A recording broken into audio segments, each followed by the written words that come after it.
Liverpool are in an Alisson Wonderland. You like that? You What? like that? Alisson Wonderland? Most expensive goalkeeper transfer of all time sees the Brazilian keeper moving from Roma to Liverpool for 67 million.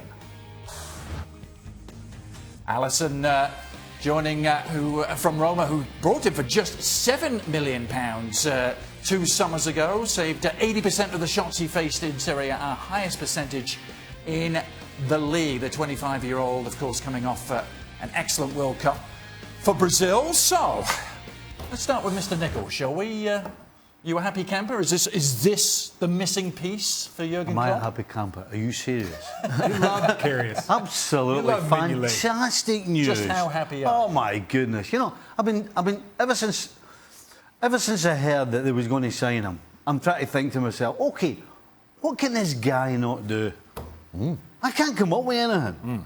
He saves shots. He's good with his feet. He commands his area. He's vocal. Come on, can somebody please help me here? What can this guy not do? Because I don't really see a flaw.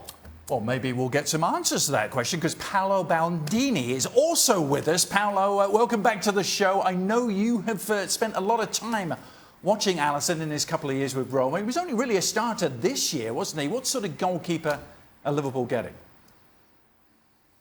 An adventurous keeper. He says himself that he models his game on Manuel Neuer, so he's very much in that sweeper keeper mould that is so fashionable nowadays, and he does it very well. I mean, you think about some of the sort of highlight reel moments that he's had at Roma in the last season. There was one game against Udinese where he left Stipe Perica literally on his bum with a little shimmy on the edge of the box. But actually, the moments that stood out for me were the ones against Inter in particular, away at San Siro, where Roma came away with a draw. And you're up against Mauro Icardi, who's one of the great penalty box strikers in all of world football at the moment. And Ederson consistently anticipated the balls that Inter were trying to play over the top to him, getting out to the edge of his area. At one point, he was literally heading the ball away from Icardi in the D of his own penalty area. So he'd come that far out, knowing he was the last man.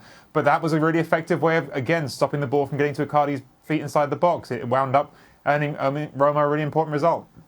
If I'm a part of a back four, and I think the guy behind me is fantastic, it makes it so much easier to play. You know, every time recently the ball goes in behind the back four of Liverpool, everybody is doing this. What's going to happen?